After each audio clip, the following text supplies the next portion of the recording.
విభజన చట్టంలోని హామీలైన ఆంధ్రప్రదేశ్ రాష్ట్రానికి ప్రత్యేక హోదా, ఉత్తరాంధ్ర రాయలసీమకు ప్రత్యేక ప్యాకేజీ, విశాఖ స్టీల్ ప్లాంట్కు నిధులు గనులు వచ్చేలా చేస్తామని, కడపలో స్టీల్ ప్లాంట్ ఏర్పాటుకు కృషి చేస్తామని, కేంద్ర విశ్వవిద్యాలయాల నిర్మాణానికి అనుమతిని ఇస్తామని చెప్పిన హామీలను నేటి వరకు నెరవేర్చకుండా రాష్ట్రానికి న్యాయం చేయకుండా అమరావతిని నిర్మిస్తామని చెప్పి అప్పుల ఊబిలో కూరుకుపోయేలా చేస్తున్న పీఎం మోడీ కర్నూలు, నంద్యాల జిల్లాల పర్యటనను వ్యతిరేకిస్తూ పీఎం నరేంద్ర మోడీ గోబ్యాక్ అంటూ పద్మావతి నగర్ ఆర్చ్ నుంచి గాంధీ చౌక్ వరకు నిరసన ర్యాలీ చేపట్టగా పోలీసులు కార్యక్రమాన్ని అడ్డుకొని నాయకులను మరియు కార్యకర్తలను అరెస్ట్ చేయడం జరిగింది.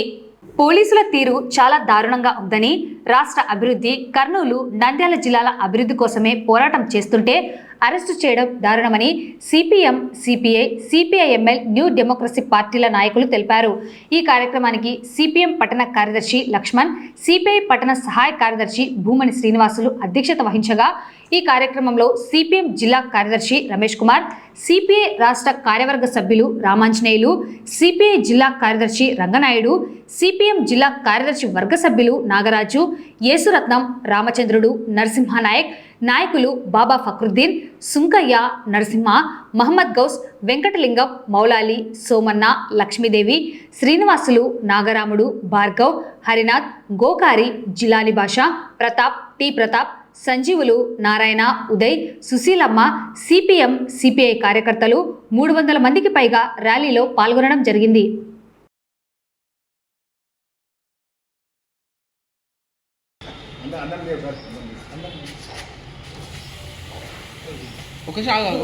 మోడీ ఉమ్మడి కర్నూలు జిల్లాకు వస్తున్న సందర్భంగా రాష్ట్రానికి ప్రత్యేక హోదా ఇచ్చే విషయంలో కావచ్చు, రాయలసీమకు ప్రత్యేక ప్యాకేజీ కావచ్చు, లేదా రాయలసీమలో పరిశ్రమలకు సంబంధించి కావచ్చు, వీటన్నిటికీ దాదాపు 11 సంవత్సరాలుగా ఏమాత్రం ఏమి చేయకుండా ఏ ముఖం పెట్టుకొని మరి కర్నూలు జిల్లాకు వస్తున్నావు, రాయలసీమకు వస్తున్నావు అని చెప్పేసి మోడీ గోబ్యాక్ అంటూ శాంతియుతంగా నిరసన చేస్తున్నటువంటి మరి వామపక్ష పార్టీ కార్యకర్తల పైన మరి ఈరోజు పోలీసులు దౌర్జన్యంగా ఆ రకంగా అరెస్టు చేయడం అనేటువంటిది తీవ్రంగా ఖండిస్తా ఉన్నాం.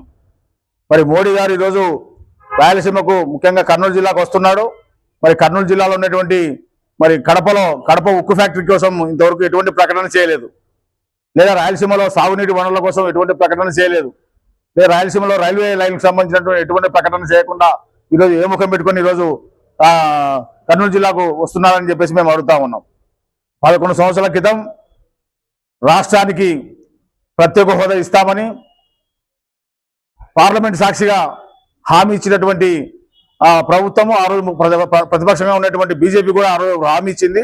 కానీ ఇంతవరకు 11 సంవత్సరాల వరకు కూడా ఇంతవరకు ఏమాత్రము నిధులు ఇవ్వకుండా, ప్రత్యేక హోదా ఇవ్వకుండా, ప్రత్యేక ప్యాకేజీ ఇవ్వకుండా మరి రాష్ట్ర అభివృద్ధి కోసము, ముఖ్యంగా రాజధాని అభివృద్ధి కోసం నిధులు ఇవ్వమని చెప్పేసి అడిగితే అప్పులు ఇప్పిస్తాను తీసుకొని చెప్పేసి రాష్ట్రాన్ని అప్పులు పాలు చేస్తున్నారు తప్ప రాష్ట్రానికి మోడీ ప్రభుత్వం ఏమాత్రం మేలు చేయలేదని చెప్పేసి, కాబట్టి ఏ ముఖం పెట్టుకొని వస్తున్నావు, వెంటనే వెనక్కి తిరిగి వెళ్ళిపోవాలని చెప్పేసి మేము కోరుతా ఉన్నాం. ఈరోజు ప్రధానంగా బహిరంగ సభ పెడతా ఉన్నారు. జిఎస్టీని తగ్గిస్తున్నాను, ప్రజలందరూ పండగ చేసుకోండి అని చెప్పి చెప్తా ఉన్నాడు. ఏం తగ్గించినామని చెప్పేసి మేము అడుగుతున్నాం. 8 సంవత్సరాలుగా ప్రతి నెల 1,00,000 కోట్లు, సంవత్సరానికి 12 లక్షల కోట్లు, 8 సంవత్సరాలకు దాదాపు 96 లక్షల కోట్లు, అంటే దాదాపు 100 లక్షల కోట్ల రూపాయలు ప్రజల దగ్గర నుంచి పన్నుల రూపంలో వసూలు చేసి 48,000 కోట్ల రూపాయలు ఈరోజు తగ్గించినా అని చెప్పేసి గొప్పలు చెప్పుకోవడానికి ఈరోజు అక్కడ మీటింగ్ పెట్టి అలా చెప్పడానికి వచ్చినాడు. అంటే దాదాపు 100 లక్షల డబ్బులు, 100 లక్షల కోట్ల డబ్బులు ఈరోజు ప్రజల దగ్గర నుంచి వసూలు చేసిన డబ్బులు ఎక్కడ పోయినాయని చెప్పేసి మేము అడుగుతా ఉన్నాం. ఈరోజు 48,000 కోట్ల రూపాయలు మేము తగ్గించినామని చెప్పేసి రాష్ట్ర అభివృద్ధికి రావాల్సిన 9,000 కోట్ల రూపాయలు తగ్గించేస్తా ఉన్నారు. మరి రాష్ట్ర అభివృద్ధి ఏం కావాలని చెప్పేసి మేము అడుగుతా ఉన్నాం. అసలు నువ్వు రాష్ట్రానికి ఏం చేయబోతున్నామని ఏదైనా చెప్పి వస్తే ఉపయోగం ఉంటుంది, కాబట్టి ఊరికే వచ్చిపోతే ఉపయోగం, పొగుడుతలకు ఉపయోగం లేదని చెప్పేసి మేము చెప్పేటటువంటిది. నాకు ప్రియమిత్రుడు ట్రంప్ అని చెప్తా ఉన్నావు. ట్రంప్ ఈరోజు ఆంధ్ర రాష్ట్రానికి కానీ లేదా దేశానికి కానీ పెద్ద ఎత్తున సుంకాలు వేస్తున్నాడు, 50% సుంకాలు వేస్తా ఉన్నాడు. వ్యవసాయ పరిశ్రమ కుదలైపోతా ఉంది, రొయ్యల పరిశ్రమ కుదలైపోతా ఉంది, వస్త్ర పరిశ్రమ కుదలైపోతా ఉంది, వజ్రాభరణాల పరిశ్రమ కుదలైపోతా ఉంది.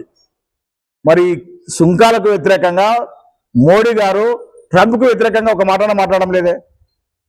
రాష్ట్రం తీవ్రంగా అన్యాయం పాలవుతున్నామని చెప్పేసి మరి ఇక చంద్రబాబు నాయుడు కావచ్చు, పవన్ కళ్యాణ్ కావచ్చు, ఒక్క మాట కూడా ఆ రకంగా మోడీని అడిగేటువంటి పరిస్థితి లేదు.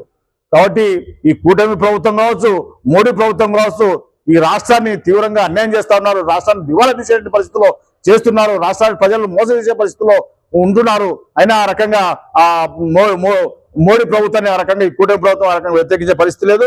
ప్రజలకు తీవ్రంగా అన్యాయం చేస్తున్నటువంటి మోడీని ఈరోజు రాష్ట్రానికి రాకూడదు, ఏదైనా హామీ ఇస్తే తప్ప ఆ రకంగా రాకూడదని చెప్పేసి మేము సిపిఎం సిపిఐ పార్టీలుగా ఆ రకంగా ఆందోళన చేసినాం. ఈ ఆందోళన చేసే సందర్భంగా శాంతియుతంగా ఆందోళన చేస్తుంటే పోలీసులు అరెస్ట్ చేయడం అనేటువంటిది దాన్ని సిపిఎం పార్టీగా తీవ్రంగా ఖండిస్తూ, ఏదేమైనా మోడీ అనేటువంటి వాడు ఈరోజు రేపు బహిరంగ సభలో రాష్ట్రానికి కావచ్చు, రాయలసీమ కావచ్చు, మరి ఆ రకంగా ప్రత్యేక హామీలు ఆ రకంగా ఇచ్చి పోవాలని, లేకుంటే అతను తీవ్రంగా వ్యతిరేకించాల్సింది చెప్పి ప్రజలను కోరుతామున్నాం.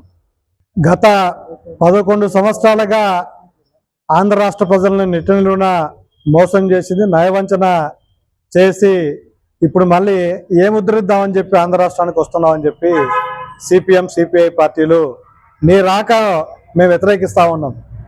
ఇప్పుడైనా ఈ సందర్భంగా అయినా రాష్ట్రానికి ప్రత్యేక హోదా, రాయలసీమకు ప్రత్యేక ప్యాకేజీ, పరిశ్రమలకు సంబంధించినటువంటి ఉత్పాదక రంగాల అభివృద్ధి కోసం ఏమైనా నువ్వు మాట్లాడడానికి వస్తున్నావా అని అడుగుతా ఉన్నాం. అవేం మాట్లాడుకోకుండా నీ జిఎస్టీ గొప్పలు చెప్పుకోవడానికి మాత్రమే వస్తున్నట్టయితే మేము నీ రాకను మేము స్వాగతించట్లేదు, మేము తీవ్రంగా వ్యతిరేకిస్తా ఉన్నామని చెప్పి ఈ సందర్భంగా చెప్పదలుచుకున్నాం. అందుకోసమే గో బ్యాక్ మోడీ అని చెప్పి నినాదాన్ని తీసుకున్నాం. ఈరోజు మోడీ అంటేనే ప్రపంచంలో ఒక పెద్ద పేరు ఎన్నికైనటువంటి వ్యక్తిగా మారింది. మంచి పేరు కాదు. ఓటు చోరు మోడీ, కరోనా పిఎం నిధుల చోరీ పేరు మీద ఈరోజు పెద్ద చోరుగా మోడీ ఉన్నాడు. అటువంటి ప్రధానమంత్రి ఆంధ్ర రాష్ట్రానికి చేసిందేమీ లేదు, ఆయన చేసేదేం లేదు.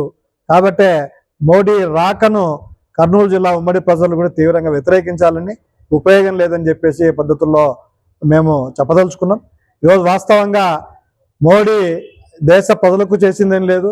ఈ దేశంలో ఉన్నటువంటి కార్మిక వర్గం ఎన్నో సంవత్సరాలుగా పోరాడి సాధించుకున్నటువంటి చట్టాలన్నింటినీ ఈరోజు పార్లమెంట్లో బిల్లు ప్రవేశపెట్టి మొత్తం చట్టాలను రద్దు చేసి కార్మికులను, ఉద్యోగుల్ని ఈరోజు దగా చేసిన పద్ధతుల్లో మోడీ ప్రయత్నం చేస్తూ ఉన్నాడు.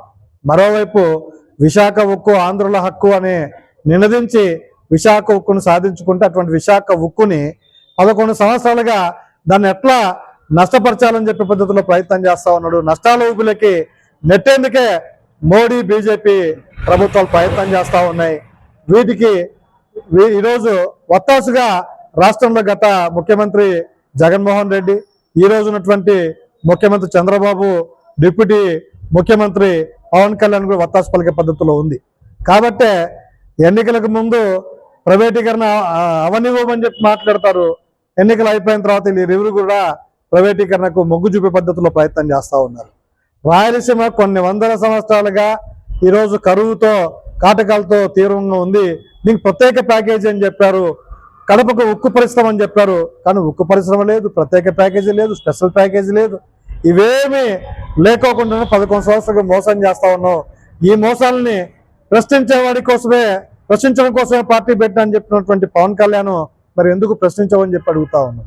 11 సంవత్సరాలుగా దగా చేస్తున్నటువంటి మోడీని, ఆ మోడీకి జోడీగా ఉన్నటువంటి జగన్మోహన్ రెడ్డి, అట్లే చంద్రబాబు యొక్క జోడీని ఎందుకు ప్రశ్నించవని చెప్పి మాట్లాడుతున్నావు. నువ్వు కూడా ఆ జగన్కు చంద్రబాబు జోడీలో నువ్వు జోడీ అయ్యావా అని చెప్పేసి ఆంధ్ర రాష్ట్ర ప్రజలు ఈరోజు గుర్తించే పరిస్థితి ఉంది. కాబట్టి ఇప్పటికైనా మీరు ప్రశ్నించి మీ యొక్క నిజాయితీని నిలబెట్టుకోవాలని చెప్పి మేము కోరుతా ఉన్నాం. కాబట్టి మోడీ దగాకోరు విధానాల్ని ఆంధ్ర రాష్ట్ర ప్రజలు మర్చిపోలేదు, కర్నూలు ఉమ్మడి జిల్లా ప్రజలు మర్చిపోలేదు. కాబట్టే మోడీ గో బ్యాక్ అని మేము నినదిస్తూ శాంతియుతంగా చేస్తున్నటువంటి ర్యాలీ మీద పోలీసులు నిర్దాక్షిణ్యంగా ప్రవర్తన చేయడం సరైంది కాదు. దీన్ని తీవ్రంగా మేము ఖండిస్తాం. వామపక్ష పార్టీల ఆధ్వర్యంలో రేపు కర్నూలు జిల్లాకు, నంద్యాల జిల్లాకు రానున్న ప్రధానమంత్రి మోడీ పర్యటనను తీవ్రంగా వ్యతిరేకిస్తున్నాము. ఎందుకంటే గత 11 సంవత్సరాల కాలంలో నరేంద్ర మోడీ గారు రాష్ట్రానికి 4 సార్లు వచ్చినారు. ఒకసారి అమరావతిని ప్రారంభించే సందర్భంలో నీరు మట్టిని ఇచ్చి వెళ్ళడం జరిగింది. అయితే నిధులు ఇవ్వలేదు. అయితే మరొకసారి నిధులు ఇస్తామని చెప్పేసి ఆ నిధులు కూడా అప్పు రూపంలో మాత్రమే చెల్లిస్తామని చెప్పేసి ఈరోజు అప్పుల ఊపిలో కూరుకుపోయేలా రాష్ట్రాన్ని, రాష్ట్ర ప్రజలను వంచడమే ధ్యేయంగా పెట్టినటువంటి నరేంద్ర మోడీ మరి ఆంధ్రప్రదేశ్ కు ఏ విధంగా రావడం అనేటువంటిది సరైనది కాదు. కాబట్టి ఇప్పటికైనా కానీ ఆంధ్రప్రదేశ్ రాష్ట్రానికి ఇచ్చినటువంటి విభజన హామీలను పూర్తిగా నెరవేర్చాలి. విభజన హామీలు నెరవేర్చకుండా రాష్ట్రానికి రావడము వామపక్ష పార్టీలుగా తీవ్రంగా వ్యతిరేకిస్తున్నాము.